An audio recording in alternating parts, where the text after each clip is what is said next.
मैं हेमंत बघेल आप सभी का बहुत बहुत स्वागत करता हूं अपनी इस YouTube चैनल में। आज के इस वीडियो में हम बात करने वाले हैं बंगाल में हुए पाबना किसान आंदोलन के विषय में। यहां से जो है अक्सर परीक्षाओं में प्रश्न पूछा जाता है, तो इसको हम लोग डिटेल में जानेंगे। क्या था पाबना आंदोलन, किसके विरुद्ध किया गया था, किसके द्वारा किया गया था। तो हेडिंग डाल लेंगे पाबना विद्रोह। पाबना, कहीं जगह जो है पावना भी मिलता है। पाबना विद्रोह या फिर ये किसानों द्वारा किया गया था, तो पाबना किसान आंदोलन आप कह सकते हैं। वैसे ये पाबना विद्रोह या पाबना आंदोलन ऐसे आपको मिलेगा। तो ये कब हुआ था? सबसे पहला चीज तो ये जो अक्सर परीक्षाओं में पूछा जाता है विद्रोहों के विषय में, जो किसान विद्रोह, मजदूर आंदोलन या फिर जो भी जनजातीय विद्रोह हुए थे, तो वो कब हुए थे, ये ज़्यादा इंपॉर्टेंट होता है। तो ये जो पाबना किसान आंदोलन है, ये हुआ था 1873-76 में। कहाँ हुआ था? तो बंगाल में।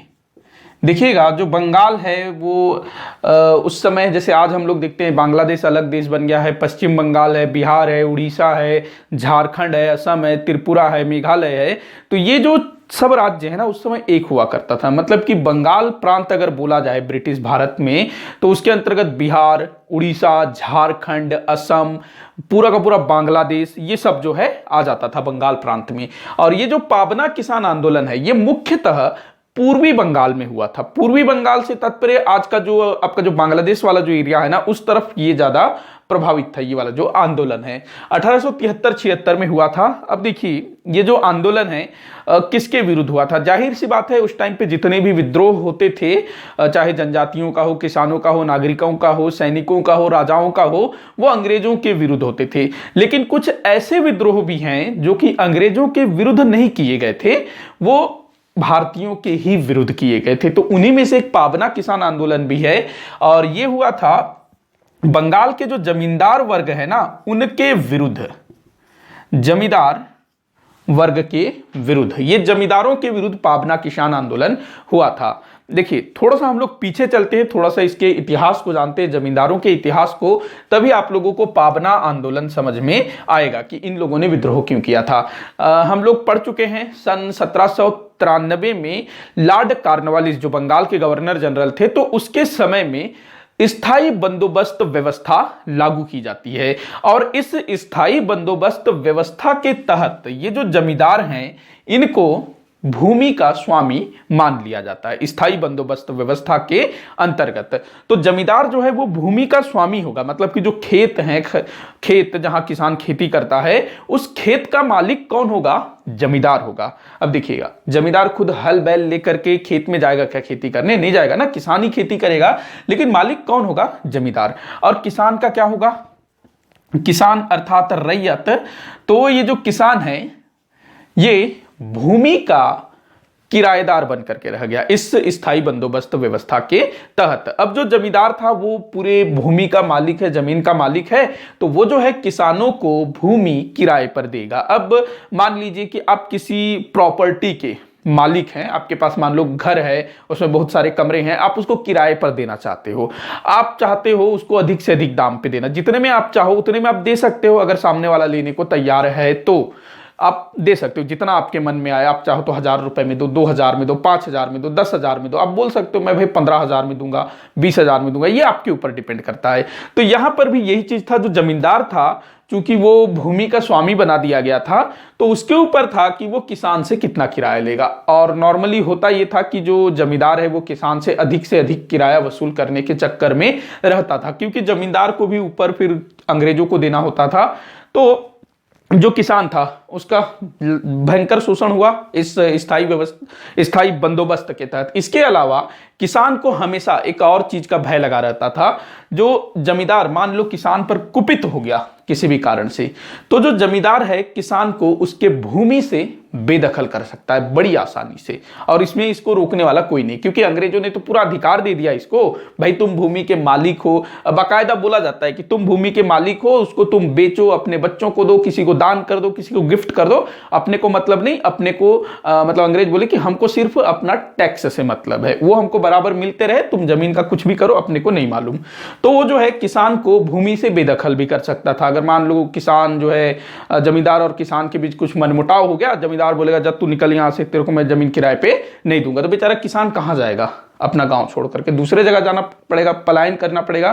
तो ये जो स्थायी बंदोबस्त व्यवस्था थी, इससे किसान बड़े त्रस्त थे, जमींदार फायदे में थे। हालांकि कुछ मतलब इन पर ना अंग्रेजों का नियंत्रण ही नहीं था, इनको छोड़ दिया गया था, क्योंकि इससे अंग्रेजों को भी बड़ा फायदा था। अंग्रेज जो है टेंशन फ्री थे, उनको बराबर लगान मिलता रहता था। तो जमींदार जो है इस तरह से किसानों का लगातार शोषण कर रहे थे। अब धीरे धीरे कुछ मतलब जो किसान है इस चीज का विरोध भी करते हैं, लेकिन बड़ा ऐसा कुछ होता नहीं है।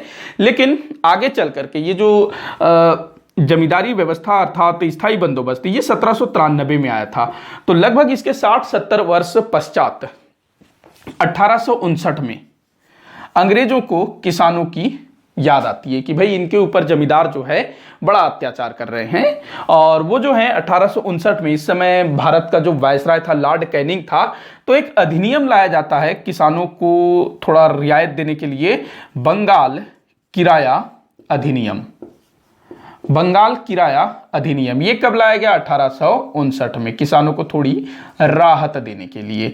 अब इस अधिनियम में क्या था, एक तो ये बोला गया कि जो जमींदार है वो भूमि का किराया एक निश्चित सीमा से ऊपर नहीं लेगा। मतलब कि जो भूमि का किराया है उसकी एक सीमा तय की गई कि इसके ऊपर जो है आप नहीं ले सकते। मान लो गवर्नमेंट अभी ऐसा कोई रूल बना दे कि जो मकान मालिक हैं वो मकान का जो किराया है वो 5,000 रुपए से ऊपर नहीं ले सकते, तो आपको उसी 5,000 में ही देना पड़ेगा। अगर आपका मकान मान लो आप अगर ज़्यादा लेना चाहते हो, 6,000 7,000, सामने वाली पार्टी देने को भी तैयार है, लेकिन आप जो है उस कानून के तहत उससे ज़्यादा नहीं ले सकते। अगर आप ज़्यादा लेते हो तो कानून का उल्लंघन है, आपको पुलिस पकड़ के ले जाएगी।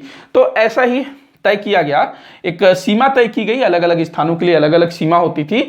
तो जमींदार जो है उस सीमा से ऊपर किराया नहीं लेगा। तो किसानों के लिए बड़ी अच्छी चीज थी, लेकिन जमींदार को परेशान करने वाली बात थी।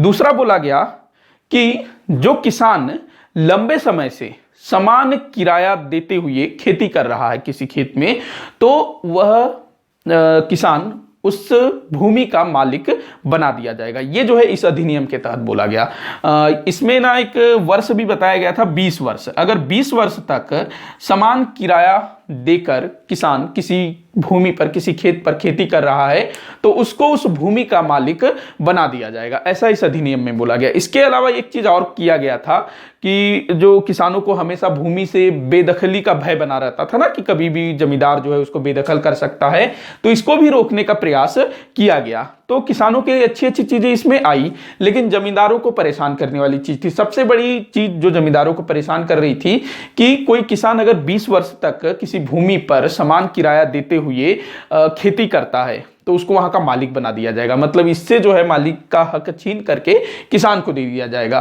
तो ये सुनने में बड़ा अच्छा है, लेकिन अब यहां बोल रहा है कि समान किराया। अब जो है जमींदार वो समान किराया नहीं लेगा, कभी ज्यादा कर देगा, कभी कम कर देगा, और वो वहां पर फिर ये चीज फॉलो नहीं होगा। लेकिन फिर भी देखे तो किसानों के हित में था, तो किसान थोड़े से इससे संतुष्ट हो जाते हैं कि जो ब्रिटिश सरकार है उसने हमारी सुध तो ली, हमारे लिए कुछ किया, तो चलो अब अच्छा है कि हमको ज्यादा किराया नहीं देना पड़ेगा, हमको हमारे जमीन से बेदखल तो नहीं किया जाएगा, भले जितना भी किराया है जो भी तय होगा उतना हम देंगे, लेकिन ये तो डर नहीं रहेगा कि अब अपने को बेदखल किया जाएगा। नहीं तो इनको बेदखली का भी बड़ा डर रहता था। तो कुछ चीजों में किसानों को लगा कि अब थोड़ी सी राहत मिली, और वो अंग्रेजों से बड़े संतुष्ट हुए कि अंग्रेजों ने हमारे लिए अच्छा काम किया। अब जो है सब कुछ जमींदारों के ऊपर था कि वो इन नियमों का पालन करें, निश्चित सीमा से ऊपर किराया न लें, इनको बेदखल न करें और भूमि का मालिक बना दें 20 वर्ष बाद। अच्छा, एक चीज मैं और बताना चाहूंगा, 1822 में ना, जिस समय लॉर्ड हेस्टिंग्स बंगाल के गवर्नर जनरल थे, तो उस समय टेनेंसी एक्ट लाया गया था। टेनेंसी एक्ट, जिसको हिंदी में बोलेंगे काश्तकारी अधिनियम, काश्तकारी अधिनियम, ये भी ना बंगाल के जो किसान थे, जमींदारी व्यवस्था अर्थात स्थायी बंदोबस्त से जो त्रस्त थे, उनको थोड़ी राहत देने के लिए ये टेनेंसी एक्ट लाया गया था। और इस एक्ट में भी ये बोला गया था कि अगर कोई किसान लगातार टाइम टू टाइम किराया दे रहा है तो उसको उसकी जमीन से बेदखल नहीं किया जा सकता। लेकिन इस चीज का भी जो है उचित तरीके से पालन नहीं हुआ। तो ये बंगाल किराया अधिनियम आता है 1859 में। तो किसान बड़े खुश हो जाते हैं, अंग्रेजों के एकदम मतलब अंग्रेजों से बड़े खुश हो जाते हैं कि हमारे लिए अच्छा काम किया। लेकिन जो जमींदार थे इनको इन नियमों का पालन करना था, जो कि जमींदार नहीं करते। जो बोला गया था कि आप निश्चित सीमा से ऊपर किराया नहीं लेंगे, ये लोग जो है मनमाने तरीके से किराया लेना जारी रखते। इसके अलावा जब भी किसी भी किसान से अगर उनका मनमुटाव होता है उसको बेदखल भी कर देते थे और किसानों को डराया धमकाया जाता था कि शिकायत मत करो, भाई चलेगी तो इनकी ही ना, क्योंकि जमीन के मालिक हैं ये। तो किसान कुछ समय सहते हैं, लेकिन कब तक सहें? तो 1873 में ये जो पाबना है ना, बंगाल में एक जिला हुआ करता था। तो पाबना में एक स्थान है यूसुफ सराय। यहां पर किसान एकत्र होते हैं आसपास के, और यहां पर एक कृषक संघ गठित करते हैं। कृषक संघ, देखिए उस समय में इस टाइप का संगठन गठित करना अपने आप में बड़ी बात थी। तो किसान जो है यूसुफ सराय में एकत्रित होकर के एक कृषक संघ गठित करते हैं और जमींदारों के विरुद्ध लड़ाई लड़ने के लिए वहां मीटिंग वगैरह करते हैं और ये संघ बनाते हैं। देखो ये जो पाबना विद्रोह था ये अंग्रेजों के खिलाफ नहीं था, किनके विरुद्ध था? जमींदारों के विरुद्ध था, ध्यान रखना। तो कृषक संघ बनाया जाता है और कृषक संघ के जो सदस्य होते हैं वो फिर किसानों से चंदा एकत्र करते हैं और उस चंदे से मिले पैसे का उपयोग ये लोग, ये जो पाबना है इसके बाहर के जो दूसरे स्थान है वहां पर सभाएं आयोजित करने में करते हैं। और ये जो आंदोलन है जो कि पाबना के यूसुफ सराय में शुरू हुआ था, ये धीरे धीरे पूर्वी बंगाल के बहुत सारे क्षेत्रों में फैलना शुरू हो जाता है। ढाका जो कि बांग्लादेश का वो है ना कैपिटल, उसके बाद मैमन सिंह, मैं नाम लिख देता हूं, कुछ थोड़े से अटपटे से भी नाम है। ढाका एक याद रखेंगे आप लोग, उस समय काफी बड़ा शहर होता था। एक मैमन सिंह, आपसे पूछा जा सकता है इसका केंद्र, पाबना विद्रोह का केंद्र, तो मैमन सिंह। बोगरा, बड़ा अजीब सा नाम है बोगरा। उसके बाद देखिएगा फरीदपुर, इसके बाद बेकरगंज।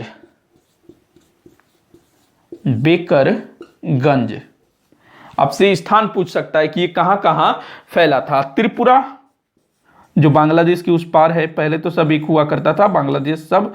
उसके बाद त्रिपुरा के बाद एक नाम है राजशाही। ये कुछ स्थल जो कि पूर्वी बंगाल के थे, यहां पर जो है ये विद्रोह शीघ्र फैल जाता है। मतलब ये जो कृषक संघ है इन सभी स्थानों पर मीटिंग करता है, सभा करता है और यहां के किसानों को अपने साथ जोड़ना शुरू कर देता है। अब ये जो कृषक संघ है इसका किसी ने नेतृत्व तो किया होगा ना, मतलब इस विद्रोह के नेता कौन थे, इस बारे में अब हम लोग थोड़ा सा देख लेते हैं। इसको मैं क्लीन कर लेता हूं। तो इस विद्रोह के जो नेता थे, दो नाम आप लोगों को याद रखना है, पूछा जाता है। एक ईशान चंद्र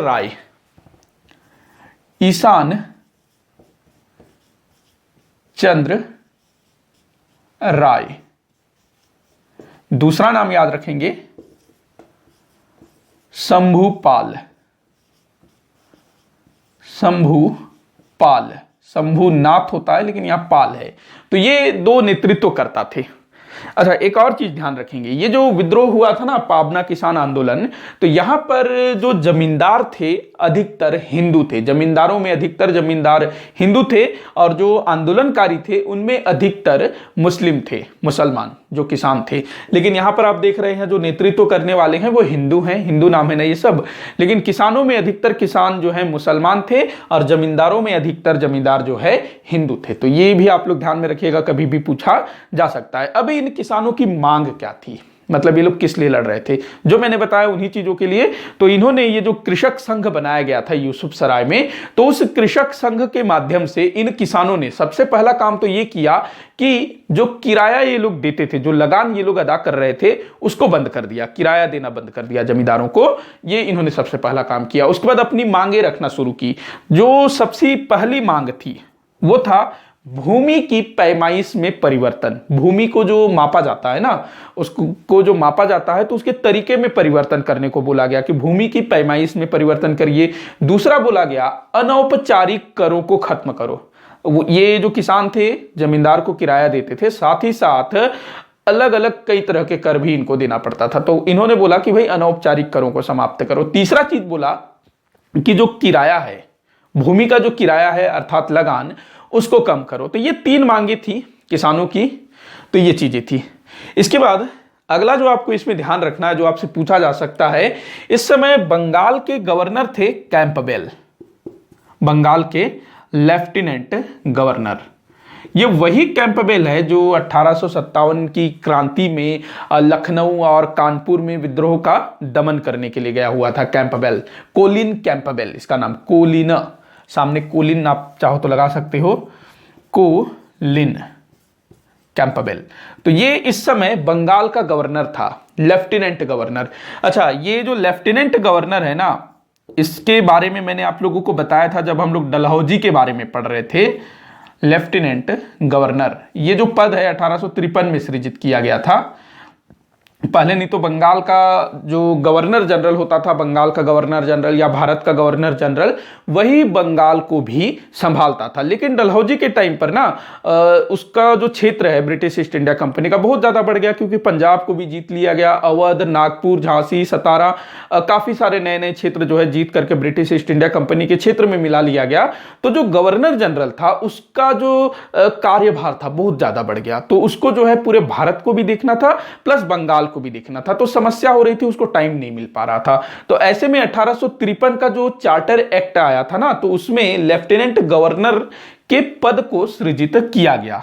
ये बंगाल का लेफ्टिनेंट गवर्नर होगा जो कि बंगाल के प्रशासन को देखेगा। देखिए, जो मद्रास है और बंबई है उसके अलग से गवर्नर हुआ करते थे शुरू से, उसके आंतरिक मामलों की देखभाल के लिए। बाकी सर्वे सर्वा तो गवर्नर जनरल ही होता था। जैसे कि आज के समय में जो प्रांत होते हैं, राज्य होते हैं, वहां पर मुख्यमंत्री होते हैं और पूरे भारत के लिए प्रधानमंत्री। और हमारे भारत की जो राजधानी है दिल्ली, तो जो प्रधानमंत्री है ऐसा तो नहीं है कि वो दिल्ली का शासन करता हो, दिल्ली का शासन देखता हो, वहां के लिए भी अलग से मुख्यमंत्री है, अलग से लेफ्टिनेंट गवर्नर। देखो दिल्ली में ना लेफ्टिनेंट गवर्नर है, तो ये लेफ्टिनेंट गवर्नर था कैंपबेल।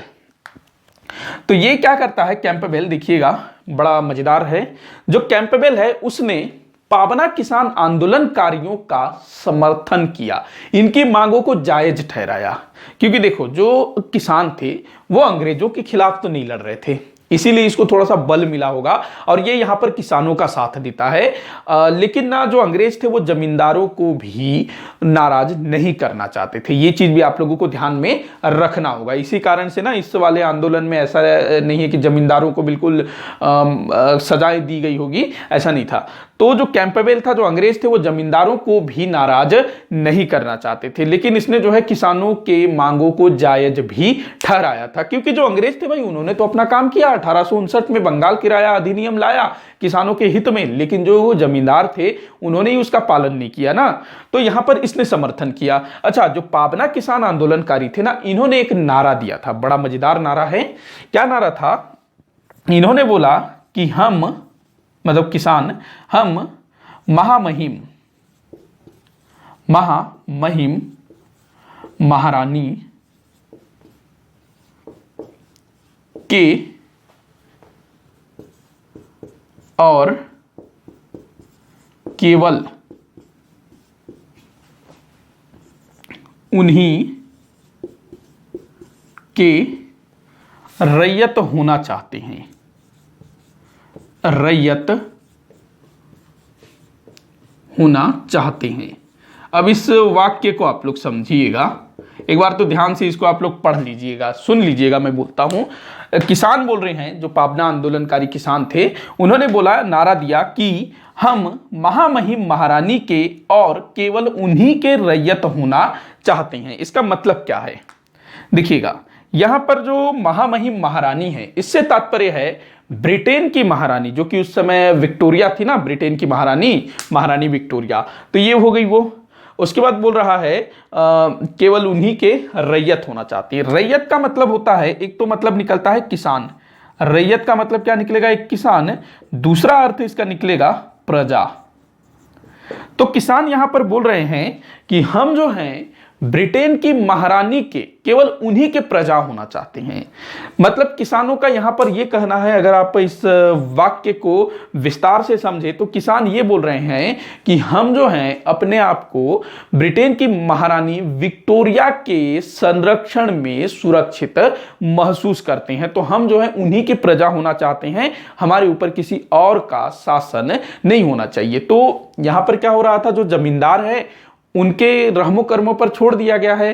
तो यहां पर किसान बोल रहे हैं कि हमारे लिए तो जो महारानी विक्टोरिया है वो भली है, उन्होंने हमारे हित को देखते हुए वो जो बंगाल किराया अधिनियम है वो लेकर के आई हमारे हित के लिए। लेकिन जो जमींदार है, जो कि हमारे मालिक बन बैठे हैं, उन्होंने उसको नहीं माना। तो हमारे ऊपर कौन होना चाहिए? महारानी होनी चाहिए। हम उन्हीं के प्रजा हैं और किसी के नहीं।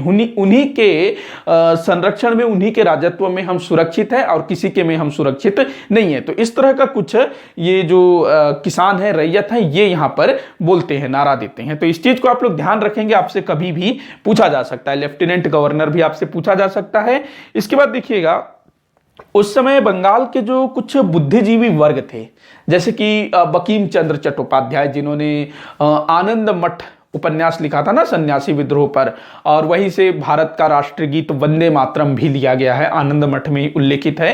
तो बंकिम चंद्र चट्टोपाध्याय, इसके अलावा आर.सी. दत्त, इन दोनों ने इस आंदोलन का समर्थन किया, आंदोलनकारियों का समर्थन किया और कुछ प्रयास भी किया अपने स्तर पर। मतलब ये लोग जो सभा वगैरह लेते थे। अच्छा, ये आंदोलन ना थोड़ा अहिंसात्मक भी था, मतलब उतना ज्यादा इसमें हिंसा नहीं हुई, जैसे कि पहले के आंदोलनों में हम लोगों ने देखा। सन्यासी विद्रोह में भी काफी कुछ हुआ था और जितने भी आंदोलन है उसमें जो है खून खराबा काफी होता था। लेकिन यह आंदोलन थोड़ा क्या कहते हैं, अहिंसात्मक भी था। मतलब उतना इसमें जो है हिंसा नहीं हुआ, थोड़ा बहुत हुआ लेकिन उतना नहीं हुआ। तो बंकिम चंद्र चट्टोपाध्याय, आर.सी. दत्त, उन्होंने अपने स्तर पर इसका समर्थन किया। इसके अलावा उस समय बंगाल के कुछ उभरते हुए युवा थे, जैसे सुरेंद्र नाथ बनर्जी हो गए, द्वारका नाथ गांगुली हो गए, आनंद मोहन बोस हो गए। तो इन्होंने भी अपने स्तर पर इस आंदोलन का समर्थन किया, आंदोलनकारियों के लिए कुछ कार्य किए। तो इनके द्वारा कुछ संगठन बनाए गए थे, तो उन संगठनों के माध्यम से इन्होंने इनका समर्थन किया। और ये जो थे ना सुरेंद्र नाथ बनर्जी, आनंद मोहन बोस, द्वारका नाथ गांगुली, तो इन्होंने क्या कहा कि भूमि पर, खेत में, जो खेत को जोतेगा उसका मालिक वही होगा। मतलब इनका कहना यह था कि जो भी व्यक्ति भूमि को जोतेगा, भूमि की में हल चलाएगा, उस भूमि का मालिक उसी को होना चाहिए। तो यहां पर जो जमींदार है, क्या ये हल बैल लेकर के खेत को जाता है? नहीं जाता है ना। कौन जाएगा? किसान ही जाएगा। तो जो खेत में जाएगा, हल बैल लेकर के हल चलाएगा, जोतेगा, भूमि का स्वामी उसी को होना चाहिए। तो ये जो है सुरेंद्र नाथ बनर्जी और उनके साथियों के द्वारा कहा गया। तो ये जो आंदोलन था सफल रहा, मतलब बोल सकते हैं सफल रहा। लेकिन यहां पर जो गवर्नर था, मतलब जो अंग्रेज थे, वो जमींदारों को भी नाराज नहीं करना चाहते थे। तो कोई कठोर कार्यवाही नहीं होती है, बस आश्वासन दिया जाता होगा कि अब जो है इसका पालन होगा। कुछ समय तक ये लोग करते भी होंगे, लेकिन बाद में फिर से वही वाला सिस्टम आ जाता है। लेकिन थोड़ा किया जाता है, जो भूमि का जो किराया है उसका जो सीमा तय किया गया था, तो उसी पे लिया जाता है। कभी कोई अगर बढ़ा के लेता है तो उस पर कार्रवाई भी होता है।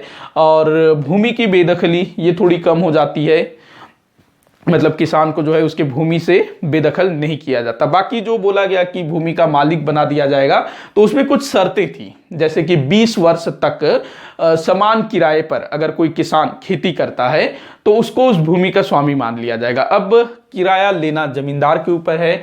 अब वो 20 वर्ष तक लगातार समान किराया, एक समान किराया तो नहीं लेगा, वो चाहे तो कुछ भी कारण बता करके किसान को जो है दूसरे खेत में भेज सकता है, या फिर किराया कम ले सकता है, कुछ भी कर सकता है। इससे थोड़ा मतलब कुछ अच्छी चीजें भी थी इस बंगाल किराया अधिनियम में, और थोड़े लूप होल भी थे। तो ये था पाबना विद्रोह, जो कि पाबना अर्थात बंगाल के किसानों द्वारा किया गया था।